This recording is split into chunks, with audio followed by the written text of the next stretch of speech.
Donc, on arrive déjà à notre troisième présentation qui sera suivie d'une petite pause. Pour cette troisième présentation, on va accueillir le professeur Pierre-Michel Bernier, qui est professeur titulaire à la Faculté des sciences de l'activité physique de l'Université de Sherbrooke. Je m'excuse, je lis mes notes, mais je ne pouvais pas tout retenir. Il a complété ses études de maîtrise à UBC, donc l'Université de Colombie-Britannique, de PhD en France à Marseille et finalement de post-doctorat en 2011 à l'Université de Californie Santa Barbara. Et il va nous parler d'activité physique et de neuroplasticité. C'est à vous.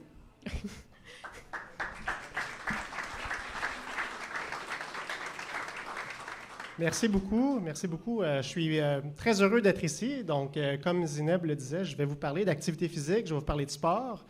Et je suis un professeur à la Faculté des sciences de l'activité physique, donc je suis un cordonnier bien chaussé. Je suis passionné par le sport, par l'activité physique.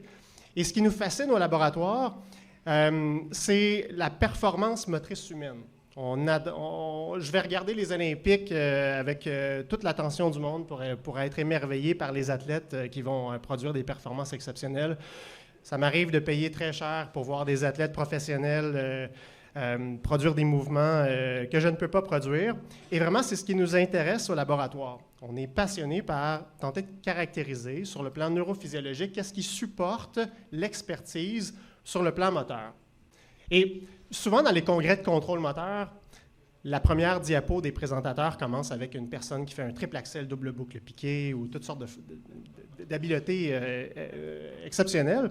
Depuis que je suis tombé sur ce vidéo-là, c'est comme ça que je commence tous mes cours de baccalauréat.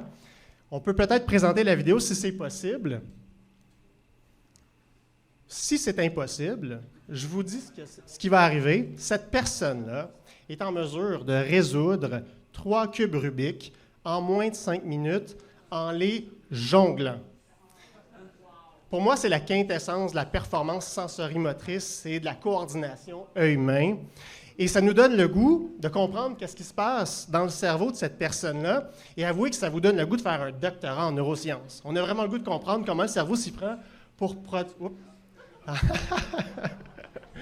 Donc, essentiellement, au laboratoire, on utilise des outils de neuroimagerie pour tenter de caractériser ce qui supporte l'expertise motrice. Et notre grande question, c'est comment le cerveau s'y prend-il? Ça a un peu plus de glamour en anglais. On est le « How do we get so good » lab. C'est vraiment ça qui nous intéresse. « How do we get so good » Donc voilà. Donc essentiellement, ce qui nous intéresse, c'est de caractériser qu'est-ce qui se passe dans le cerveau lorsqu'on passe d'un niveau novice, débutant, à un niveau élite ou expert. Et ce qui est intéressant, c'est que la majorité des processus cérébraux qui supportent l'apprentissage moteur, on peut faire du transfert de connaissances vers ce qui sous-tend la rééducation fonctionnelle dans diverses pathologies neuromotrices, parce que ce sont les mêmes building blocks de changement, de réorganisation des réseaux cérébraux. Ce qui supporte l'apprentissage moteur, c'est aussi ce qui supporte l'utilité de la réadaptation fonctionnelle dans un contexte de sclérose en plaques ou de d'autres pathologies d'ordre neuromotrice. Donc, comment le cerveau s'y prend-il? C'est sûr qu'il y a un ensemble de régions cérébrales qui contribuent à la sensorimotricité. Vous connaissez peut-être certains des suspects ici, là, le cervelet, les régions pariétales, prémotrices et le cortex moteur primaire. On comprend relativement bien les fonctions générales de ces grandes structures, mais ce qui reste vraiment le grand mystère en neurosciences, c'est la façon avec laquelle ces différentes structures-là communiquent et se coordonnent pour mener à bien nos comportements moteurs. Et c'est vraiment ça qui nous intéresse. Et pour ce faire, on cumule différents outils pour mesurer le comportement moteur, mais aussi pour enregistrer l'activité cérébrale. Donc, dans un premier temps, on utilise un bras robotisé qui s'appelle KinArm, qui est un peu le gold standard pour mesurer la performance des membres supérieurs. Bon, il y aurait aussi une vidéo ici, c'est pas plus grave que ça si ça ne fonctionne pas, mais bref, c'est un environnement virtuel qui nous permet de mesurer avec beaucoup de précision le mouvement qui est produit par les participants et en même temps qui permet de générer des perturbations, des forces qui peuvent contrecarrer le mouvement et qui nous permet de générer des protocoles d'apprentissage moteur. Donc ça, c'est ce qui nous permet de mesurer le comportement moteur et en même temps, on enregistre l'activité électrique cérébrale de population neuronale via l'électroencéphalographie. Et ce qui nous intéresse vraiment, c'est l'activité rythmique cérébrale. Donc le cerveau est est en constante oscillation à différentes fréquences. Et on pense, les modèles actuels, les théories actuelles supportent l'idée selon laquelle différentes régions pourraient communiquer en synchronisant leurs activations, leurs oscillations cérébrales dans différentes bandes de fréquences. Un peu comme lorsqu'on syntonise un poste de radio à 96.9, bien, on communique avec quelqu'un. Et on utilise aussi la stimulation magnétique transcrânienne qui nous permet de mesurer l'excitabilité de la voie cortico-spinale, mais aussi intracorticale avec différents protocoles. J'en reparlerai un peu plus tard. Donc ça, c'est l'arsenal dont on dispose. Donc on s'intéresse à l'apprentissage moteur, on caractérise l'apprentissage moteur, puis on mesure les changements dans le cerveau qui accompagnent et qui supportent l'apprentissage moteur. On aimerait étudier le développement d'une habileté comme le swing de golf. J'aimerais étudier comment on apprend à jongler 3 cubes Rubik, mais un des enjeux avec ces tâches très écologiques, c'est que l'apprentissage prend place sur une durée de temps qui est tellement longue que c'est difficilement tractable d'un point de vue neurophysiologique, parce que ça opère sur 7 étés de temps qu'on devient bon pour jouer au golf. Et donc, ce qu'on fait en laboratoire, c'est qu'on utilise des protocoles un peu plus réductionnistes où l'amélioration de la performance est plutôt rapide. Par exemple, ça c'est une tâche qui est classique, on utilise des variantes de ça au laboratoire, c'est la tâche de dessin en miroir. Donc, vous êtes tous des experts pour dessiner quelque chose, tracer une forme en la regardant directement. Toutefois, si je vous demande de tracer cette forme-là en la regardant, non pas directement, mais à travers un miroir qui va inverser les axes gauche-droite et haut-bas, vous allez présenter des erreurs très importantes. Dans ce type de tâche-là, au bout de 3 minutes, certains participants sont strictement incapables de faire un seul tour de la cible. Ce qui est intéressant, c'est qu'au bout de 45 minutes, au bout d'une heure, les participants passent d'un état novice à un état relativement habile. Pas expert, mais relativement habile, où on recouvre un niveau de performance qui est presque aussi bon que ce qu'on avait au départ. Donc ça nous permet, à l'intérieur d'une heure, de pouvoir caractériser les changements qui accompagnent le fait de passer d'un état novice à un état expert et donc de caractériser les changements qui supportent l'apprentissage moteur. Et donc, on s'intéresse aux structures qui contribuent à différents égards à ces différentes phases de l'apprentissage moteur. Par exemple, en début d'apprentissage, il y a énormément d'erreurs. Et le gestionnaire des erreurs pour l'apprentissage moteur, c'est le cervelet. Pour preuve, les patients qui souffrent d'ataxie optique ou d'ataxie cérébelleuse, en fait, sont à peu près incapables d'apprendre à dessiner en miroir. Donc, lorsqu'on a une atteinte au niveau du cervelet, ça met à mal notre capacité à changer son comportement d'essai en essai sur la base des erreurs perçues. Et plus tard dans l'apprentissage, on a une courbe de performance classique ici où l'on tend vers l'asymptote, où l'on tend à répéter tard dans l'apprentissage des mouvements qui ont du succès et l'on tend à répéter des mêmes commandes motrices. Ça va mettre en jeu des processus de potentialisation au long terme où là, la coactivation répétée de neurones va engager des processus neuroplastiques pour développer des nouvelles synapses et donc supporter la consolidation ou la réorganisation des réseaux cérébraux. Donc, à l'intérieur d'une heure, avec ce type de tâche-là, on passe de mauvaise performance à une meilleure performance. Et ce qui est important, c'est qu'au bout du compte, l'apprentissage se définit comme un changement relativement permanent des habiletés motrices. Et donc, il faut retester l'habileté plus tard. Donc, ce qu'on demande aux participants, c'est retourne chez toi à 24 heures et reviens me voir le lendemain, puis réexprime-moi ce dont tu te rappelles de ce que tu as appris la veille. Puis en général, on observe de la rétention. De la rétention, c'est-à-dire qu'on est meilleur le jour 2 qu'on l'était au début de la journée 1. Donc, il y a quelque chose de plastique et de pérenne qui a changé dans le cerveau pour supporter cet apprentissage moteur-là.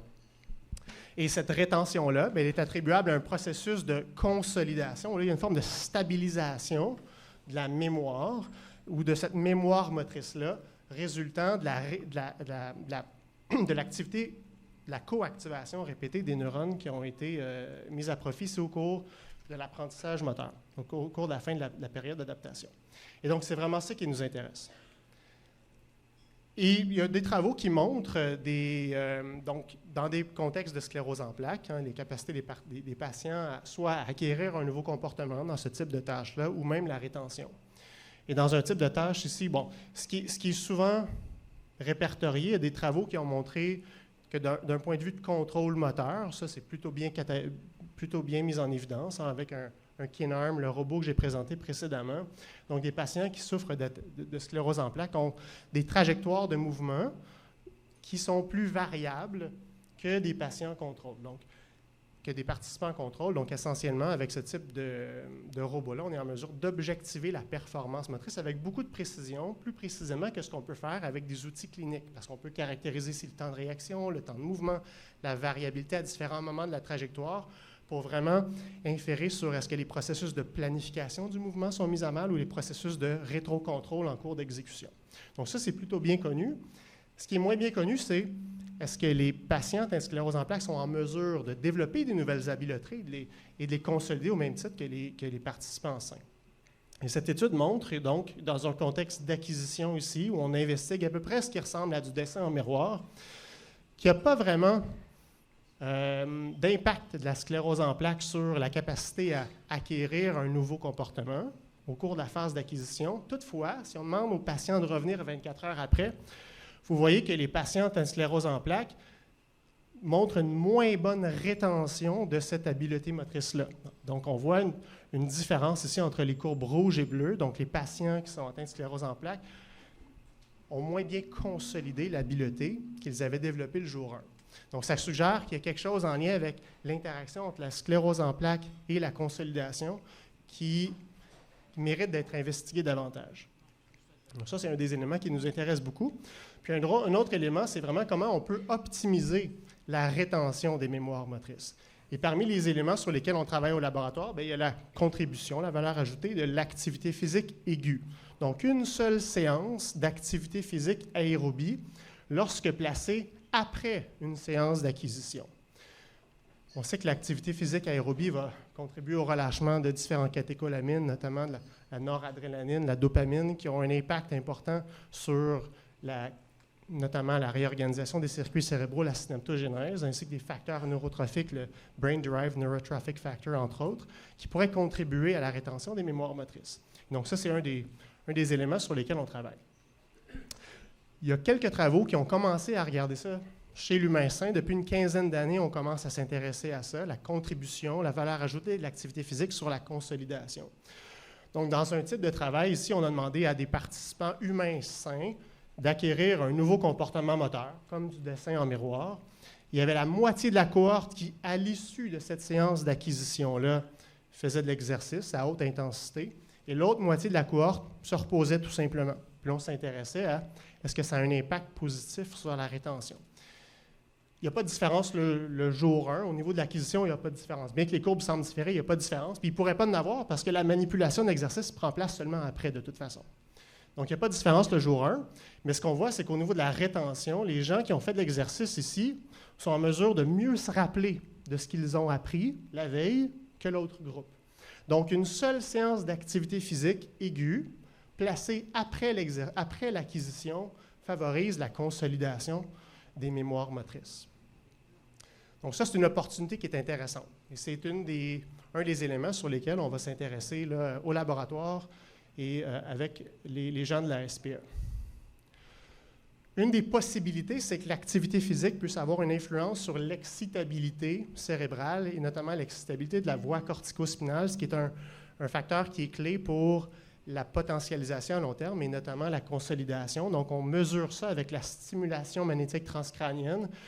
Donc, essentiellement, avec une bobine, on va, de façon non invasive, activer les neurones des régions motrices primaires et donc cet influx nerveux-là va se propager via la voie cortico-spinale et générer l'activité musculaire dans les muscles en périphérie. Donc, on stimule en haut et on mesure en périphérie. Ça arrive 21 millisecondes après. C'est du câblage essentiellement. Et on s'intéresse à l'amplitude de ce potentiel évoqué moteur-là. Plus le potentiel est ample, plus la voie cortico-spinale est excitable. Et ce qu'on montre, ou ce que d'autres ont montré ici, c'est que, c'est une courbe ici qui montre qu'en fonction de l'intensité, dans un premier temps, on voit que plus l'intensité de la stimulation est importante, plus la réponse musculaire est importante. Mais ce qui est important de noter, c'est que les points noirs ici sont plus élevés que les points rouges.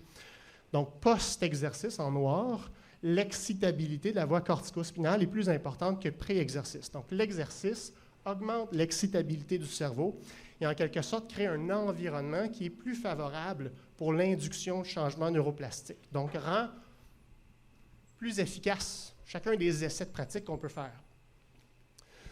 Et donc, une des implications de ça, c'est que ça permet de maximiser l'utilité de la séance de réadaptation en y adjoignant l'activité physique. Donc, lorsqu'on est en réadaptation et qu'on s'astreint à une séance de pratique physique pendant 1 heure, l'objectif, c'est oui de devenir bon pendant cette heure-là, mais c'est surtout de pouvoir transférer ces acquis moteurs-là dans un contexte de sa vie quotidienne plusieurs jours après, et donc ça nécessite la consolidation. Et donc, il y a une opportunité d'utiliser l'activité physique aiguë après avoir pratiqué pour favoriser la consolidation de ces mémoires motrices-là. Un autre élément qui est intéressant sur lequel on travaille, c'est vraiment d'utiliser les nouvelles technologies pour caractériser la récupération fonctionnelle sur les plans comportementaux avec le robot que j'ai présenté et différents outils électrophysiologiques, notamment l'EEG, ainsi que la stimulation magnétique transcrânienne.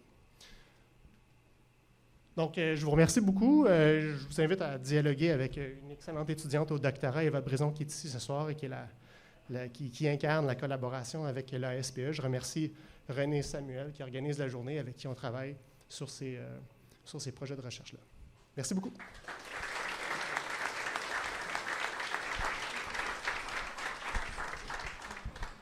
Merci beaucoup, professeur Bernier, pour cette belle présentation. Ça fait écho à ce que Zineb nous disait tout à l'heure, sédentarité, on veut l'éviter, vraisemblablement, ça a des super beaux impacts. Et on a le temps pour une question tout de suite. La même chose que tout à l'heure, le professeur Bernier reviendra tout à l'heure. J'en vois une au fond, oui.